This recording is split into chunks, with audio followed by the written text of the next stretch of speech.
You ever notice how the cruelest jokes in life are the ones you never laugh at? Like falling for the guy who was supposed to be your rival, not your refuge. That was the first thought that stabbed through my head the moment Daniel pressed the script into my chest and said, "We'll be spending a lot of nights together on this project." Los Angeles had this way of making people believe in fairy tales. But for me, it had always been a city of masks. I knew the rules. Keep your head down, hit your marks, deliver your lines. Don't confuse the script with reality. And above all, don't blur the line between acting and feeling. Yet here I was, standing in the neon-lit parking lot of a downtown studio, already feeling that line dissolve with every word Daniel threw my way. Daniel Rivera. He was the kind of guy who could make a room hold its breath. He had this untamed confidence, like he'd been born knowing the world would bend for him eventually. And damn it, he was good too good. I was supposed to hate him. The studio paired us together because sparks flew when we argued in auditions. They wanted chemistry, fire, conflict. They wanted us to burn on screen. But what they didn't know, what I didn't dare admit, was that the fire was never just acting.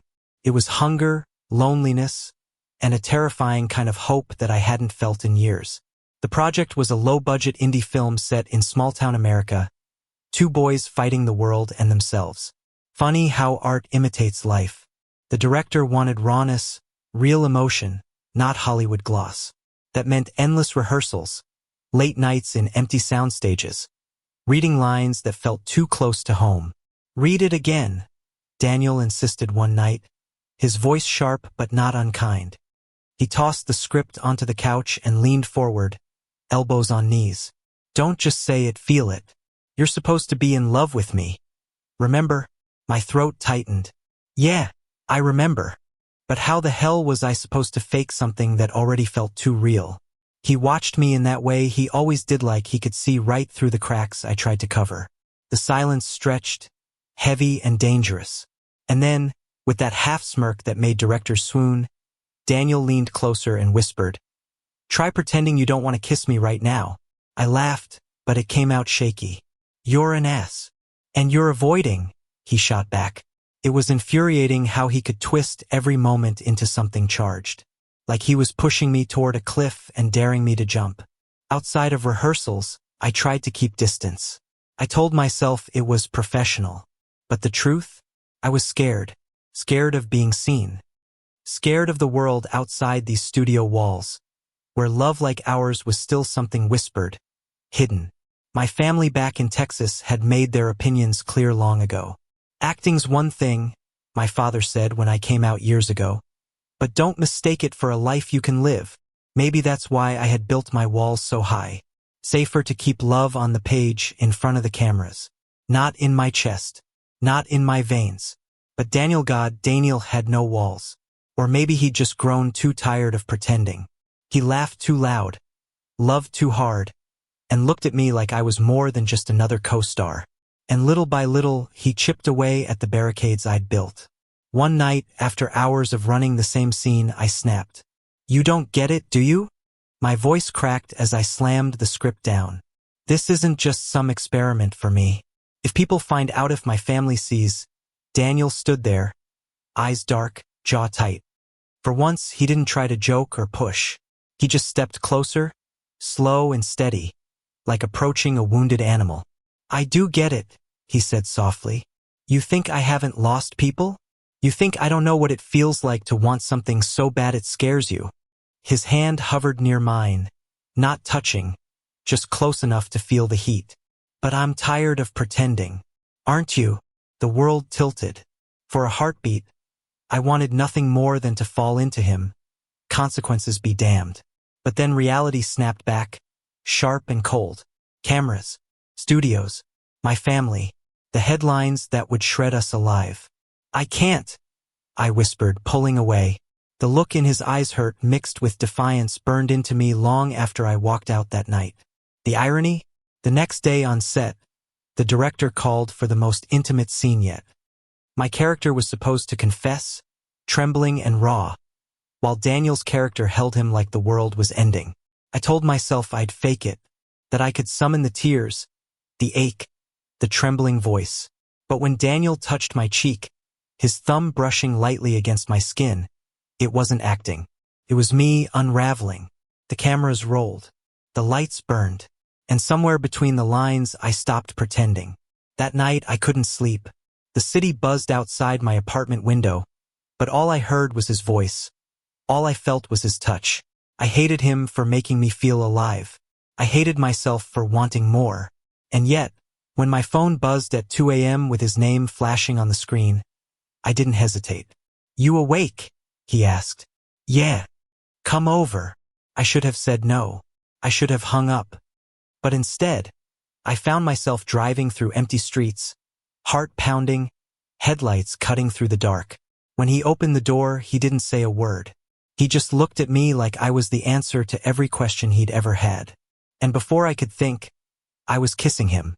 It wasn't soft. It wasn't careful. It was years of denial breaking open, all the fear and hunger crashing into one desperate moment. And God help me, it felt like the truest thing I'd ever done. The morning after that kiss, everything felt different. The sunlight spilling through Daniel's window was too bright, too honest. I sat at the edge of his bed, staring at the city beyond the curtains, wondering how something so right could feel like a sin I'd pay for 100 times over. "You're leaving." His voice was low, hoarse with sleep. I nodded, unable to meet his eyes. "We can't last night, it was a mistake." "No," he swung his legs over the side of the bed and stood, bare-chested, raw in his defiance. "Don't you dare call it that. It was real. You know it." The silence between us was suffocating. I wanted to tell him he was wrong, but the truth was, I had never felt more alive. And that terrified me. News traveled fast on set. Too fast. Maybe we had been careless. Maybe the way we looked at each other was louder than any secret could stay. Whispers filled the air, crew members glancing at us like we were playing with fire. And then the director called me into his office. "I need you focused, Ryan," he said, leaning back in his chair. "Whatever's happening between you and Daniel, keep it off my set. This film is already under the microscope. One rumor and investors will vanish. Understand?" I nodded, swallowing the bitterness rising in my throat. In this city, love was never just love. It was politics, headlines, careers on the line. That night, I told Daniel we had to cool things off. His laugh was sharp, wounded. "You think you can just shut this off? Like it's some role you can walk away from? I don't have a choice." "Yes, you do," he shot back. His voice cracked. "You just don't want to fight for it." I turned away because he was right, and because I was too scared to admit it. The weeks that followed were torture. On camera, we poured our souls into each scene, two characters falling in love against all odds. Off camera, we avoided each other like strangers. The tension was unbearable, a wound festering in plain sight. Then came the breaking point. We were filming the climax, the scene where my character had to choose: confess his love publicly or let fear dictate his life. I stood under the hot lights, script trembling in my hands, and for the first time, I couldn't separate myself from the role. The words caught in my throat. My chest heaved. The cameras were rolling, but all I saw was Daniel, waiting, watching, daring me to be honest. And suddenly, I wasn't acting anymore. "I love you," I whispered, the lines spilling out raw, unscripted. "I don't care who sees, I don't care what it costs. I love you." The director yelled, "Cut." But I didn't hear him. Daniel's eyes shone with something fierce, something alive. In that moment, reality and fiction collided, and I didn't care who was watching. Of course, the fallout came fast. Paparazzi photos leaked. Online blogs speculated about our off-screen chemistry. Social media exploded with hashtags, half supportive, half cruel. My agent called, furious, warning me that endorsement deals were already slipping through my fingers. And then came the call from my father. "You're humiliating us," he said, his voice cold. "If you go down this path, don't bother coming home." The words gutted me. For hours, I sat in silence, staring at the wall, the weight of shame and fear crushing me. But Daniel wouldn't let me drown.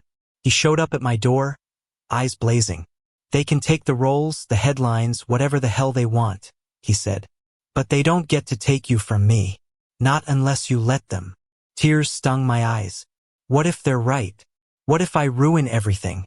Then we'll build something new. Together. The premiere was chaos. Flashing cameras, reporters shouting questions, fans screaming our names. Every instinct told me to keep my head down, to hide. But Daniel reached for my hand, threading his fingers through mine, steady and unflinching. Are you sure? I whispered. He smiled, soft but resolute. For once, let's stop acting. So we stepped onto that red carpet, hand in hand, the world staring. Gasps rippled through the crowd, shutters clicked like gunfire. But in the midst of the storm, I felt something I hadn't in years: freedom. The film soared, not just because of its raw honesty, but because the audience felt what we had lived. People saw us-knit characters, not roles but two men daring to love despite the cost. Hate still poured in, of course, but alongside it came letters, messages, stories from kids who finally felt seen. And slowly, I realized something. Maybe love wasn't about avoiding pain. Maybe it was about choosing who was worth facing it with. Months later, Daniel and I stood on the balcony of his apartment. The Los Angeles skyline stretched before us, glittering like a promise. He leaned against the railing, a glass of wine in his hand, smirking at me the way he always did when he knew I was lost in thought. "What are you thinking about?" he asked. I shrugged. How insane this all is. How one project turned my whole life upside down. He stepped closer, brushing his shoulder against mine. Upside down isn't always bad. I looked at him, at the man who had shattered my walls and stitched me back together in the same breath. And for once, I didn't feel afraid. "You know," I said quietly, "we were only supposed to be acting." He grinned, leaning in to kiss me, slow and tender. Best damn improv I've ever done. And under the California night sky, I finally let myself believe. This wasn't a mistake, or a role, or a phase. This was love. Real, messy, terrifying, and beautiful. And it was ours. Thank you for listening. Don't forget to like and subscribe to stay updated with the latest videos.